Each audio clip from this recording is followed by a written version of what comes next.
Hello भाई, नमस्कार, राम राम, सत श्री अकाल, अस्सलाम वालेकुम। कैसे हैं सब? उम्मीद करता हूँ सब अच्छे होंगे, कुशल मंगल होंगे, तंदुरुस्त होंगे, पढ़ाई कर रहे होंगे। आज हम करेंगे परिचय क्वेश्चन आंसर जो कि सीटेट के एग्जाम में बहुत बहुत बहुत महत्वपूर्ण है।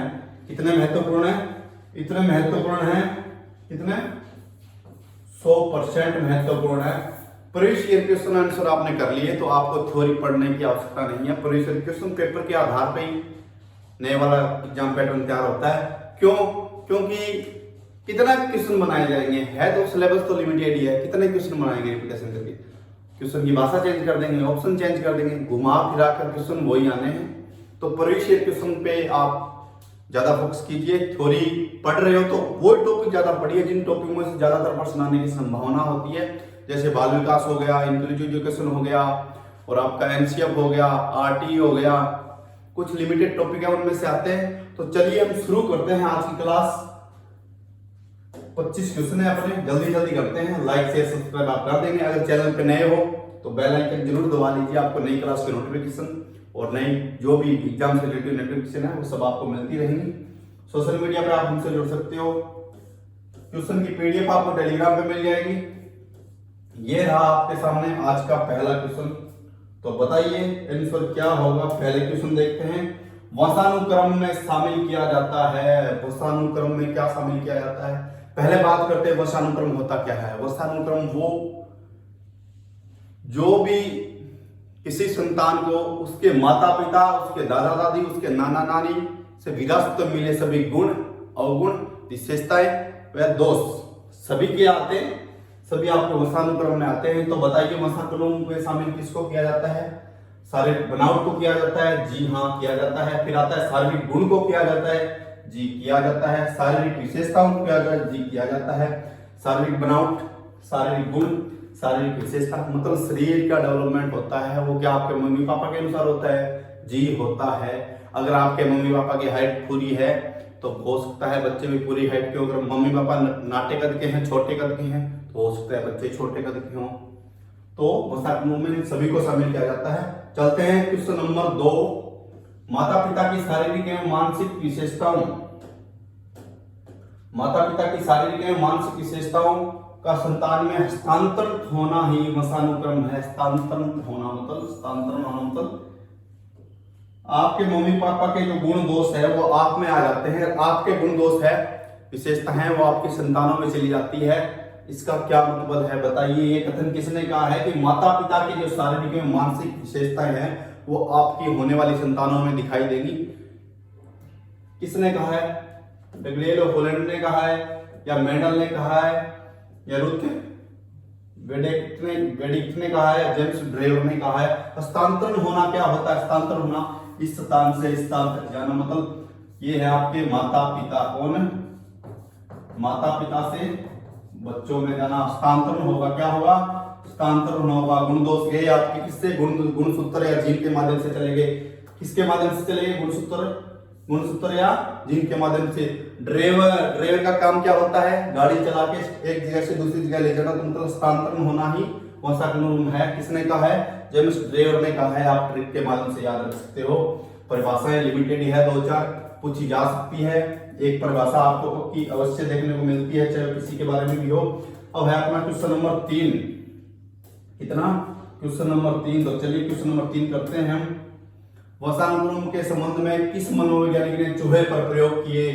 किस मनोवैज्ञानिक ने चूहे पर प्रयोग किए? किसने मटर पर प्रयोग किए? बताइए, जल्दी जल्दी बताइए। स्किनर ने किए? नहीं, स्किनर ने तो क्रिया प्रस्तुत का सिद्धांत दिया था। किसका? क्रिया प्रस्तुत का सिद्धांत दिया था। पावलोव ने भी नहीं दिया था। पावलोव ने वो दिया था संबंध का सिद्धांत है, वैसा कुछ नाम है, याद नहीं है। पावलोव ने वो दिया था। बिजमैन और मेंडल ने, हाँ बिजमैन और मेंडल ने किया था। किस पर? चूहे पर प्रयोग किया था। बिजमैन ने 21 पीढ़ियों तक चूहे की पूंछें काटी, और जब 22वीं पीढ़ी में चूहे के बच्चे पैदा हुए तो उनके क्या थी? पूंछ थी कि आप बीज कोष की निरंतरता को नहीं रोक सकते। जो आपकी आनुवंशिकता होती है वो स्थायी होती है।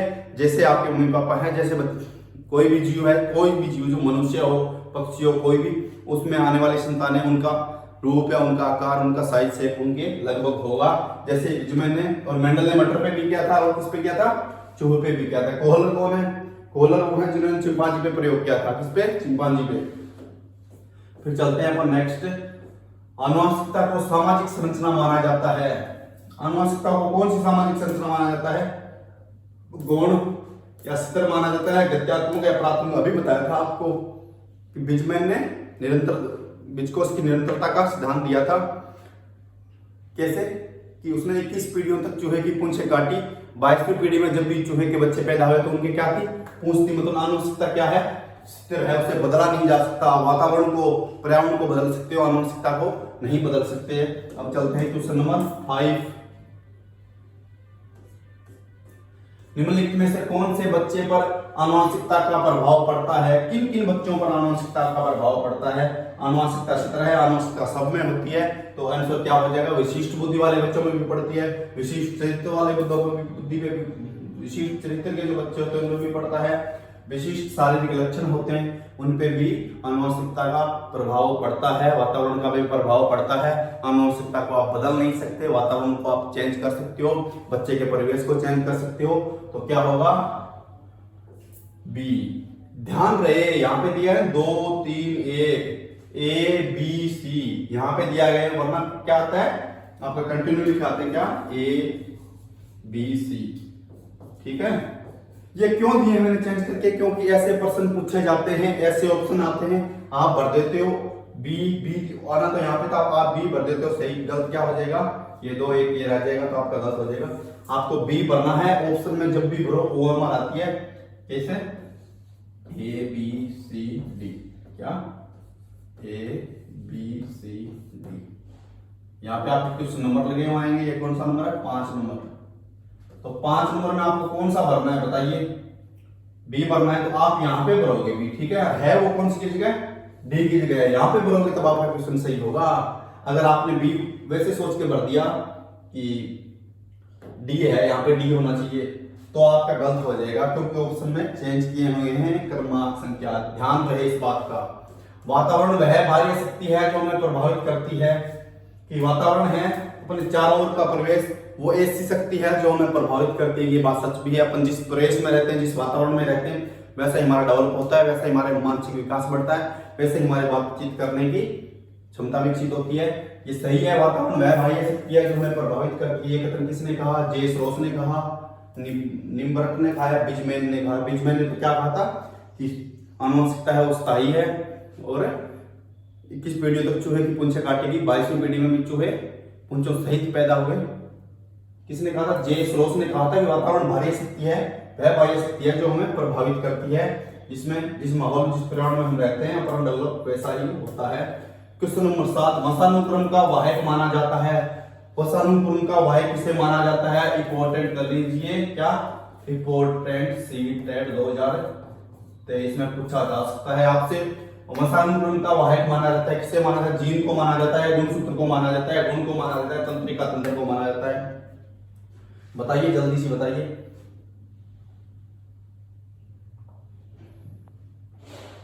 वंशानुक्रम का वाहक किसे माना जाएगा? वंशानुक्रम का वाहक जीन को माना जाएगा। इसमें आपका हो जाएगा ए। गुणसूत्र की सबसे छोटी इकाई क्या होती है? जीन होती है। गुणसूत्र किसके बने होते हैं? गुणसूत्र किसके बने होते हैं? DNA नामक पदार्थ के बने होते हैं। DNA नामक पदार्थ के गुणसूत्र बने होते हैं। जीन क्या होती है? वंशानुक्रम का वाहक होता है जीन।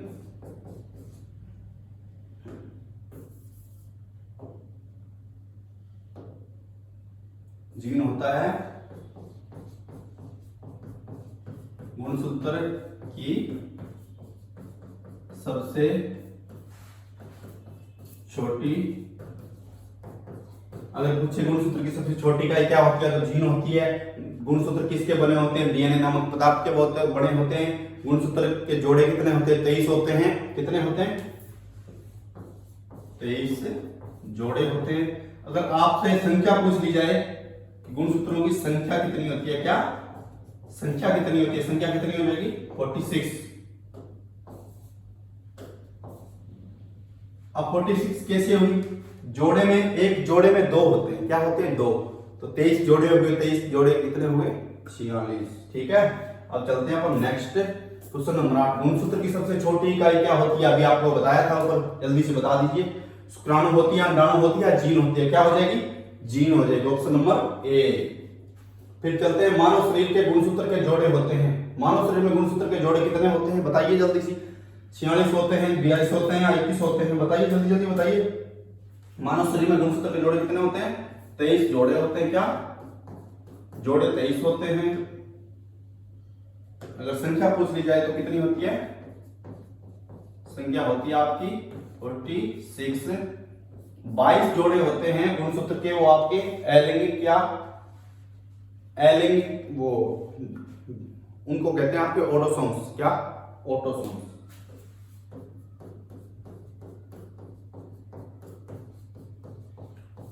22 जोड़े होते हैं, वो लिंग निर्धारित नहीं करते, वो होते हैं आपके, उनको ऑटोसोम्स कहा जाता है। वो समान होते हैं। जो आपका 23वां जोड़ा होता है, कौन सा लिंग निर्धारित कौन सा करता है? 23वां जोड़ा लैंगिक, सॉरी लिंग निर्धारण करता है। क्या 23वां जोड़ा लिंग निर्धारित, 23वां जोड़ा लिंग निर्धारित करता है। 22 जोड़े ऑटोसोम्स होते हैं और संख्या होती है 46 और जोड़े कितने होते हैं? 23। अब चलते हैं अपन next question number 10। Question number 10 है आपका, व्यक्तित्व विकास में एक महत्वपूर्ण भूमिका का निर्वाह करता है। कौन करता है? आनुवंशिकता करती है या पर्यावरण करता है, या आनुवंशिकता और पर्यावरण दोनों का मिश्रण करता है, या परीक्षाओं की संख्या करती है।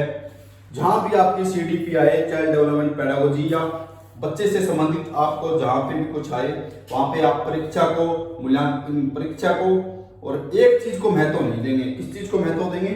उस चीज को महत्व देंगे जहां पे बच्चे का परिवेश में सुधार हो रहा हो, बच्चे को सर्वश्रेष्ठ वातावरण मिल रहा हो, बच्चे की फायदे की बात हो रही हो, वहां पे देंगे। तो परीक्षा से बच्चे का फायदा नहीं होता। वातावरण में भी विकास को प्रभावित करता है, आनुवंशिकता भी करती है आपकी। तो A कट गया, B कट गया, C कट गया, क्या हो जाएगा? आनुवंशिकता और वातावरण का मिश्रण। बच्चे को जो मम्मी पापा से, अपने दादा दादी से जो गुण मिले होते हैं, उन गुणों का विकास कहाँ पे होता है? वातावरण में होता है। तो आनुवंशिकता और वातावरण का मिश्रण हो जाएगा। फिर चलते हैं नेक्स्ट, निम्नलिखित में से कौन सा रूप आनुवंशिकता से संबंधित कारक है? बताइए जल्दी से। निम्नलिखित में से कौन सा रूप आनुवंशिकता से संबंधित कारक है? आनुवंशिकता से संबंधित क्या है? जैसे आपके मम्मी पापा हैं, वैसे गुण या वैसी विशेषताएं आप में होना, वो होती है आनुवंशिकता। तो बताइए। आंखों का रंग, जी हाँ। अगर बच्चे के मम्मी पापा की, दादा दादी के, नाना नानी की आंखें क्या है? ब्लू आइज, जो बिल्ली जैसी आंखें होती है ना, वैसी हैं, ब्लू आइज है मम्मी पापा। आप किसी बच्चे के मम्मी पापा है, दादा दादी है, नाना नानी की, या उसके फैमिली में किसी भी मेंबर की ब्लू आइज है, जिसे क्या बोलते हैं? बिल्लियां आंखा, बिल्लियां आंखा, जिन्हें आंखा मैं तकता हूं, वो आंखें हैं। तो हो सकता है उनके आने वाले बच्चों की या उनके संतानों की भी वैसी आंखें हों, जिसको अपने आम भाषा में बोलते हैं कैरी आंखें। कैसी? कैरी आंखें, ब्लू आइज, जिसकी मतलब जो ये होता है ना अपना कोर्निया, जो ब्लैक ब्लैक दिखता है, उनका कैसा होता है? वो भूरे कलर का होता है। आंखों का रंग, सही बात है, आनुवंशिकता से प्रभावित होता है। सामाजिक गतिविधियों में भागीदारी, ये क्या हो जाएगा? सामाजिक, तो क्या हो जाएगा? वातावरण। सामाजिक गतिविधियों में तो बच्चा जिस डेवलप में रह रहा है, जिस इन्वायरमेंट में रह रहा है, उसके हिसाब से होगा। समकक्ष व्यक्तियों के समूह के प्रति अभिवर्ती, ये भी क्या होगा? वातावरण का होगा। चिंतन पैटर्न, ये भी आपका क्या होगा? वातावरण से होगा। अब चलते हैं क्वेश्चन नंबर 12। निम्नलिखित में से डैश डैश के अतिरिक्त सभी वातावरणीय कारक विकास को आकार देते हैं। सभी वातावरणीय कारक, इनमें से एक वातावरणीय कारक नहीं है, वो क्या है? आपका आनुवंशिकीकरण है। और सभी वातावरणीय कारक है। तो बताइए, निम्नलिखित में से डैश डैश के अतिरिक्त सभी वातावरणीय कारक विकास को आकार देते हैं। पौष्टिकता की गुणवत्ता विकास को आकार देती है, सही है। संस्कृति भी, बच्चे का विकास कैसा होगा? जिस संस्कृति, जिस माहौल में रह रहा है उसके अकॉर्डिंग होगा। शिक्षा की गुणवत्ता, अगर बच्चा अच्छी शिक्षा प्राप्त कर रहा है, अच्छे टीचरों से पढ़ रहा है, तो उसकी डेवलपमेंट वैसा ही होगा। शारीरिक गठन क्या है आपका? ये आनुवंशिक है। क्या है? आनुवंशिकी। ये आनुवंशिकी लक्षण है। जैसे बच्चों के माता पिता, उनके फैमिली मेंबर का किसी का भी बॉडी है, बॉडी स्ट्रक्चर है, वैसे ही बच्चे में बॉडी स्ट्रक्चर होने की संभावनाएं होती है। ये आपका आनुवंशिकीकरण। तो क्या हो जाएगा इसमें? डी। फिर आता है क्वेश्चन नंबर 13। कितना? Question number 13। बालक को जो मूल प्रवृत्तियां डैश डैश से प्राप्त होती हैं उसका विकास डैश डैश में होता है। मूल प्रवृत्तियां होती है गुण दोष धर्म जो भी मतलब आनुवंशिकता से रिलेटेड होती है वो सारी होती है। बालक को जो मूल प्रवृत्ति डैश डैश से प्राप्त होती है उसका विकास कहाँ पे होता है? वातावरण से प्राप्त होती है। नहीं, मूल प्रवृत्तियां वातावरण से प्राप्त नहीं होती। मूल प्रवृत्तियां तो बच्चे के साथ जन्म लेती है, वो होती है आपकी मूल प्रवृत्तियां। उसका विकास जैसे वंशानुक्रम, बालक को जो मूल प्रवृत्तियां वंशानुक्रम से प्राप्त होती हैं उनका विकास वातावरण में होता है। क्या हो जाएगा? डी। एक नंबर में तो ये आ जाएगा, 2 नंबर में आपका वातावरण आ जाएगा। क्या हो जाएगा? बालक को जो मूल प्रवृत्तियां वंशानुक्रम से प्राप्त होती है उसका विकास वातावरण में होता है। यह बात 100% सही है। आपने जो गुण दोष अवगुण जो भी प्राप्त किए हैं उस आपने प्राप्त तो अपने मम्मी पापा के डीएनए या उनके गुणसूत्र से किए हैं, मगर उनका डेवलप होगा वहां पे जिस माहौल में आप रह रहे हो, जिन लोगों के बीच रह रहे हो, जिस समाज में रह रहे हो, वहां पे उनका डेवलप होगा। ठीक है, फिर चलते हैं क्वेश्चन नंबर 14। आपकी कक्षा का एक छात्र, आपकी कक्षा का एक छात्र, आपकी कक्षा मतलब आप एक टीचर हो, ठीक है, आप एक अध्यापक बन चुके हो। आपकी कक्षा का एक छात्र बुद्धि से बहुत श्रेष्ठ है कि उसकी सोचने समझने याददाश्त करने की बुद्धि मतलब +1 है, सबसे तीव्र बुद्धि का है। आपकी कक्षा का एक बालक बुद्धि से बहुत श्रेष्ठ है लेकिन शरीर से काफी कमजोर है। पढ़ने में बहुत होशियार है, शरीर से पतला है, कमजोर है। आप उसके पिता से मिलते हैं तथा देखते हैं कि उसके पिता भी बुद्धि से तो श्रेष्ठ है किंतु शरीर से काफी कमजोर है। आपके अनुसार उसका कारण हो सकता है? बात को थोड़ा सा समझा दें, नए बच्चे हैं उनको। ये क्या है? ये कोई संदीप नाम का लड़का है, ठीक है, ये संदीप नाम का लड़का है। ये तो बच्चा हो गया, ठीक है, बच्चा हो गया, और ये बच्चे के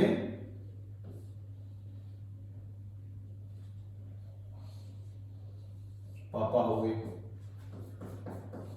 अब जैसा बच्चा है उसके सेम ही उसके पिता हैं, उतने पतला बच्चा है उतना पतला ही उसके पिता हैं। तो जैसा बच्चा है वैसा ही, पर दिमाग से दोनों मजबूत है, सोचने समझने याददाश्त करने की क्षमता बहुत है।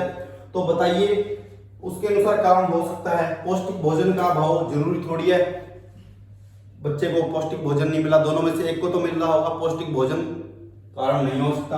पिछले कई सालों की बीमारी बाप को हो सकती है, बेटे को नहीं हो सकती, बेटे को हो सकती है, बाप को नहीं हो सकती, दोनों को एक साथ एक बीमारी नहीं हो सकती। हो भी जाए तो कोई बात नहीं है, हो सकती है, बड़ी बात नहीं है, पर ये कारण भी अपना जेन्युइन नहीं है। फिर आनुवंशिकता का प्रभाव, हाँ ये सही है, क्योंकि बच्चे पे आनुवंशिकता का प्रभाव पड़ता है। जैसे उसके मम्मी पापा होते हैं, बच्चे के मम्मी पापा पतले हैं तो बच्चे पतले रहेंगे। अगर बच्चे के मम्मी पापा हटे कटे ताजा तंदुरुस्त है तो उनके बच्चे ताजा तंदुरुस्त। जैसे किसी भी बच्चे के मम्मी पापा मोटे ताजा होते हैं तो उनके बच्चे भी गुलगुले जैसे होते हैं, मोटे मोटे। वो होता है आपका आनुवंशिकता का प्रभाव। खाने पीने से ज्यादा इफेक्ट नहीं पड़ता, बच्चों के मम्मी पापा से बहुत ज्यादा फर्क पड़ता है बच्चों में। ठीक है, फिर चलते हैं नेक्स्ट। आनुवंशिकता तथा वातावरण परस्पर है। आनुवंशिकता और वातावरण परस्पर क्या है? निर्भर है। जी हाँ, पूरक है, जी है, सहयोगी है, जी। आनुवंशिकता और वातावरण को आप अलग नहीं कर सकते। इनको ऐसे नहीं कि आनुवंशिकता का पहला डेवलप हो जाए बाद में वातावरण में डेवलप हो जाए। आनुवंशिकता बच्चे के साथ पैदा होती है और वातावरण उसको मिलता है, उसके अनुसार उसके जो गुण दोष उसके अंदर है उनका डेवलप होता जाएगा। तो आनुवंशिकता तथा वातावरण पूरक है, एक दूसरे के सहयोगी है और एक दूसरे पर निर्भर है, एक दूसरे को अपन अलग नहीं कर सकते। आपकी कक्षा का एक बालक क्या है? आपकी कक्षा का एक बालक कक्षा में रोज अनुशासनहीनता करता है। आप इस समस्या में समाधान हेतु निम्न में से क्या करेंगे? आप वापस मान क्या लीजिए आप टीचर बन गए हो, ऐसा समझो। आपके कक्षा के बालक कक्षा में बदमाशी करता है, गालियां निकालता है, अनुशासनहीनता करता है, जिसमें सब कारण आ जाएंगे। गालियां निकालना, होमवर्क नहीं करना, पढ़ना नहीं, टीचर की बात नहीं मानना, क्लास से भाग जाना, सब कार्य करता है। इस समस्या के समाधान हेतु निम्न में से अब क्या उपाय अपनाएंगे? आप टीचर हैं तो आप क्या करेंगे? तो बताइए। उसके वंशानुक्रम तथा वातावरण का पता लगाकर उसका सही दिशा में मार्गदर्शन करेंगे। कारण सही है, निचले और देख लेते हैं। छात्र को रोज पीटेंगे। पीटना तो बच्चे को है ही नहीं, कट गया। बच्चे को शारीरिक और मानसिक दंड तो आप दे ही नहीं सकते। आरटी भी इसका विरोध करता है, एनसीबी भी करता है और समावेशी शिक्षा भी इसका विरोध करती है, बाल केंद्रित शिक्षा भी इसका विरोध करती है। बच्चे को शारीरिक और मानसिक दंड नहीं दे सकते। स्कूल में उसका नाम काटने के लिए प्रधानाचार्य से कहेंगे नहीं। बच्चे को निकाल नहीं सकते आप, किस रूल से निकाल सकते हो? बच्चे को आप समझा सकते हो, ललकार भी नहीं सकते, डरा भी नहीं सकते, प्यार से समझा सकते हैं उसे। तो आप नाम काटने के लिए नहीं कह सकते। उसके इलाज के लिए किसी अच्छे मनोचिकित्सक के पास लेके जाएंगे। जरूर थोड़ी वो पागल है, जरूर हो सकता है उसका अनुवांशिक उसका वातावरण में ऐसा हो। उसको समझाएंगे, बिठा के बताएंगे हर चीज के बारे में, तो वो सुधर जाएगा। तो उसके इलाज की क्या जरूरत है, इलाज तब करवाया जाता है ना जब वो मानसिक रूप से ग्रसित हो, पागल हो। उसके वसानुक्रम तथा वातावरण का पता लगाकर उसको सही दिशा में मार्गदर्शन करेंगे। उसके वसानुक्रम के, उसके मम्मी पापा कैसे हैं और किस माहौल में रहता है। अगर बच्चे के मम्मी पापा ऐसे हैं कि ड्रिंक करते हैं, जो भी करते हैं, घर पे लड़ाइयाँ करते हैं, घर पे वही माहौल है, गालियाँ देते हैं आपस में, उसी माहौल में बच्चा पल रहा है, उसी माहौल में बड़ा हो रहा है, तो बच्चा वो हरकतें करने लग जाएगा। क्योंकि जीन पियाजे के अनुसार बच्चा अनुकरण करके सीखता है। क्या करके सीखता है? अनुकरण करके सीखता है। जैसे उसने अपने बड़ों, अपने वयस्कों से सीखा है, वैसा वो खुद भी करके देखेगा। तो क्या हो जाएगा? Option number A. Question number 17, आप दिल्ली के किसी केंद्रीय विद्यालय में शिक्षक हैं। आप दिल्ली के किसी केंद्रीय विद्यालय में शिक्षक हैं, सीटेट पास कीजिए। आपकी क्या है? डीएसएसबी क्या आने वाली है, हो सकता है अगले साल या अगले से साल तक आपको केवीएस की भर्ती वापस से देखने को मिल जाए। पर डीएसएसबी की आपको 26,000 पोस्टों पे, कितनी पोस्टों पे? 26,000 पोस्टों पे, 26,000 पोस्टों पे आपको भर्ती देखने को मिलेगी। बहुत जल्दी नवंबर दिसंबर में आपकी एग्जाम करवा दिया जाएगा। एक क्लियर है, आपके पास समय बहुत कम है, 2 महीने सीटेट के हैं, 2-3 महीने आपको आगे मिलेंगे। पर खींच के लीजिए तैयारी को। सीटेट पेडागोजी आपकी सेम रहेगी, वेटेज इनका ज्यादा रहेगा, इन पर थोड़ा ज्यादा फोकस कीजिए, अच्छे से पढ़िए। आप दिल्ली के किसी केंद्रीय विद्यालय में एक शिक्षक हैं। आपके कक्षा का एक छात्र अल्फज हिमाचल प्रदेश से, कहां से? हिमाचल प्रदेश, एचपी से रहने वाला है, तथा एक अन्य छात्र संदीप केरल का है, केरल का मूल निवासी है। आपको दोनों के रंग रूप, स्वभाव आदि में काफी भिन्नताएं देखने को मिलती है। इसका प्रमुख कारण हो सकता है, क्या हो सकता है? एक हिमाचल का बच्चा है, एक केरल का बच्चा है, ठीक है। उनके बोलने में, उनके रंग रूप में, उनके ड्रेसिंग सेंस में, उनकी बॉडी लैंग्वेज में, व उनकी हर एक चीज में आपको भिन्नताएं, मतलब डिफरेंस नजर आता है। तो ऐसा क्यों है? जैसे अपने गांव का बच्चा और एक शहर का बच्चा देखें, तो शहर के बच्चे में और गांव के बच्चे में काफी सारे अंतर मिलते हैं। क्या मिलते हैं? काफी सारे अंतर मिलते हैं। उनके ड्रेसिंग सेंस, उनके रहने की स्टाइल, उनके चलने पहनने, खाने पीने का सारा स्टाइल। शहर वाले तो मैगी खा के बड़े होते हैं, गांव वाले रोटी, बाजरा, दही, दूध खा के बड़े होते हैं। मैगी खाते हैं बाजार वाले, बर्गर खा के, पिज्जा खा के बड़े होते हैं। और गांव वाला एक सपाड़ा मार देना शहर वाले के, तो शहर वाले के दस्त लग जाए। क्या लग जाए? दस्त लग जाए। तो वो क्या है? वातावरण का प्रभाव। गांव वाला किसी से भी बढ़ जाएगा, ऐसे नहीं देखेगा शहर वाले 5 आ रखे, गांव वाला एक गांव वाला बच्चा 15 गांव शहर वाले बच्चों को पिछाड़ देगा। क्यों? कि उसका डेवलप वहां पे हुआ है, उसने दूध, घी, छाछ, बाजरा की रोटी, दलिया सब खाया है। उससे क्या मिलता है? इंसान को ताकत मिलती है। शहर वाला क्या खाता है? मैगी खा ली, बर्गर खा लिया, बॉर्नविटा पी लिया। ये सारे क्या है? हाँ, उसको टाइमली सुखा अनुभव होगा, पर उसकी हेल्थ धीरे धीरे नीचे चलती चली जाएगी। इस वजह से इसमें भी आप देखेंगे हिमाचल प्रदेश का रहने वाला है तथा एक अन्य छात्र केरल का रहने वाला है। आप दोनों में स्वभाव, रंग रूप आदि में काफी विभिन्नताएं देखेंगे। हिमाचल प्रदेश में ठंड पड़ती है, बच्चे का रंग गोरा होगा। केरल में गर्मी बहुत पड़ती है, बच्चे का रंग काला होगा। और ये गर्मी नहीं सहन सकता और ये सर्दी नहीं सहन सकता। तो दोनों में क्या हो गया? डिफरेंस हो गई। इसका कारण क्या है? वातावरणीय प्रभाव। विद्यालय में दोनों का शैक्षिक स्तर का कोई मतलब नहीं है। वही उस बच्चे को पढ़ाया जाता है, वही उसको पढ़ाया जाता है। मगर आपकी शिक्षण विधियां तो अध्यापक वही प्रयोग करेगा जिसमें सारा बच्चों का डेवलप हो, सभी बच्चे सीख सके। अगर एक बच्चे को समझ में नहीं आ रही तो उसको दूसरी विधि से समझाएगा। या फिर उपरोक्त सभी नहीं हो सकते वातावरणीय कारक, क्योंकि इसका बैकग्राउंड अलग जगह से रहा है, अलग वातावरण में पला बड़ा हुआ है, ये अलग वातावरण में पला बड़ा हुआ है। तो इनके रंग रूप स्वभाव के डिफरेंस होने का कारण क्या है? वातावरणीय इन्वायरमेंट इफेक्ट। फिर आता है क्वेश्चन नंबर आपका, प्रत्येक छात्र स्वयं में भिन्न है तथा प्रत्येक छात्र स्वयं में विभिन्न है। इस तथ्य का प्रमुख कारण क्या है? कि प्रत्येक बालक खुद से अलग है। क्या है? एक मम्मी पापा के अगर 2 बच्चे हैं, उनमें भी दोनों में कुछ न कुछ आपको विभिन्नताएं देखने को मिलेगी। उनके इंटरेस्ट में, उनकी हॉबीज में, उनके स्टाइल में, उनके आंखों में, उनके हाइट में, उनके शरीर में कुछ न कुछ अंतर आपको जरूर मिलेगा। किस वजह से मिलता है? बताइए। भौतिक वातावरण की वजह से या सामाजिक वातावरण की वजह से या वंशानुक्रम की वजह से? बताइए क्या होगा, ए होगा या सी होगा? बी होगा इसमें, सॉरी बी और कर लेते हैं हम, बी कर लो अपने और, मतलब तीनों। क्या होगा? भौतिक वातावरण, बच्चा जिस वातावरण में रहता है, भौतिक वातावरण जम्मू कश्मीर का बच्चा है और एक राजस्थान का बच्चा है, दोनों में अंतर मिलेगा। सामाजिक वातावरण, वो जिस कल्चर में जिस समाज में पला बड़ा है उसका भी फर्क पड़ता है, और बच्चे के वंशानुक्रम का फर्क प्रभाव पड़ता ही पड़ता है। तो क्या हो जाएगा इसमें? ये तीनों हो जाएंगे अपने, इसमें लिखा नहीं है, मिस्टेक हो गया। फिर चलते हैं क्वेश्चन नंबर 19। वर्तमान में बाल अपराध की घटनाएं दिन प्रतिदिन बढ़ती जा रही है, जिसके कारण शिक्षित प्रणाली में काफी जटिलताएं पैदा हो रही है। आपके अनुसार इसका प्रमुख कारण क्या हो सकता है? बाल अपराध क्या होता है? बाल अपराध होता है छोटे बच्चे, कितने बच्चे? 16 वर्ष से कम उम्र के बालक।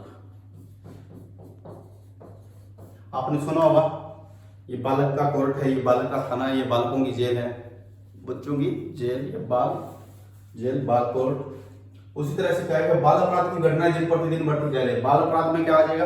यौन शोषण हो जाएगा, और अभद्र भाषा का प्रयोग, अभद्र व्यवहार, स्कूल से भाग जाना और चोरी करना, गलत रास्तों पर चलना, वो क्या हो जाएगा? आपका बाल अपराध में आ जाएगा।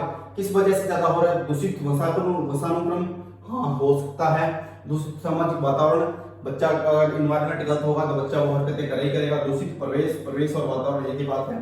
तो क्या हो जाएगा? 1 और 2 है भी ये सभी, तो इसमें क्या हो जाएगा? सारे के सारे कारण हैं वो बाल अपराध के माने जाएंगे। क्वेश्चन नंबर 19 का हो जाएगा आपका डी।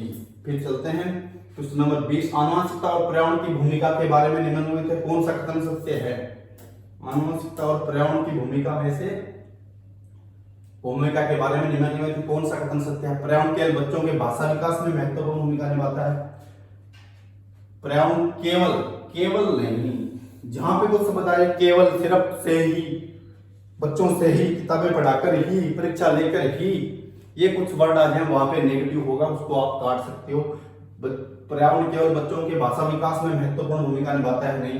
पर्यावरण बच्चों के भाषा विकास में, बच्चे के सोशलाइजेशन में भी निभाता है, बच्चे के संवेगात्मक विकास में भी निभाता है, बच्चे के शारीरिक विकास में भी निभाता है, बच्चे के बुद्धि का स्तर बढ़ाने के विकास में भी निभाता है। ये तो हो जाएगा विकास के कुछ पहलू आनुवंशिकता और कुछ अन्य पर्यावरण से अधिक प्रभावित होते हैं। ये सही लग रहा है, पर इससे पहले निचले देख लें। सीखने और प्रदर्शन करने की एक बच्चे की क्षमता जिनों द्वारा पूरी तरह प्रभावित होती है, पूरी तरह प्रभावित नहीं होती। जिनों से कुछ, जिन आनुवंशिकता से कुछ हद तक प्रभावित होती है, मगर उसको अच्छा वातावरण दिया जाए, अच्छा माहौल दिया जाए तो उसको भी आप बदल सकते हो। क्योंकि आनुवंशिकता को बदलने के लिए अच्छे वातावरण, आनुवंशिकता नहीं बदल सकते, बच्चे के वातावरण के अनुसार उसके डेवलप को आप चेंज कर सकते हो। अच्छी देखभाल और पौष्टिक आहार बच्चे के किसी भी जन्मजात विकार को दूर कर सकते हैं। अच्छी देखभाल और पौष्टिक आहार बच्चे के किसी भी जन्मजात विकार को नहीं कर सकते। कुछ विकार होते हैं जिनको दूर कर सकते हैं। अगर बच्चा कुपोषण का शिकार है तो उसे अच्छा पोषण, अच्छा वातावरण देके आप उसे कर सकते हो। और बच्चा हैंडीकैप्ड है, उसका हाथ ही नहीं है जन्म से, तो आप उसका कैसे उसकी विकार को दूर कर लोगे? तो ये आपका हो जाएगा गलत। इसमें क्या हो जाएगा? 20 में हो जाएगा आंसर 2 नंबर। फिर आता है आपका क्वेश्चन नंबर 21। बच्चे के आनुवंशिकता द्वारा निर्धारित सीमाओं के भीतर सर्वोत्तम संभावित विकास के लिए एक शिक्षक को क्या करना चाहिए? निर्धारित सीमाओं के भीतर सर्वोत्तम संभावित विकास, संभावित क्या है? ZPD, समीप संभावित विकास, कि बच्चे को किस हद तक पढ़ाया जा सकता है, किस हद तक उसका विकास में क्या लगता है, किन किन के माध्यम से क्या लगता है। तो देखते हैं। बालक के परिवेश में सुधार करना चाहिए। परिवेश एक इतना पॉजिटिव शब्द है, इतना पॉजिटिव वर्ड है कि वो जिस लाइन में आ जाए ना, वो लाइन 100% सही होने के चांसेस होते हैं। क्या होते हैं? चांसेस हो जाएंगे। परिवेश में सब आ जाएगा, आपका समाज, समुदाय, शिक्षा, स्कूल सब आ जाएगा परिवेश के अंदर। परिवेश में बच्चा एक्टिव रह के सीखता है। बालक को अधिक से अधिक पुस्तक पढ़ने की सलाह दी जाए। मैंने बोला था ना, अधिक से ही, केवल, ये शब्द गलत होते हैं, ये बच्चे के लिए सही नहीं माने जाते। क्यों?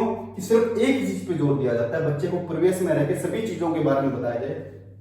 खेलकूद के अधिक से अधिक, वापस अधिक से अधिक आ गया, ये भी कट गया।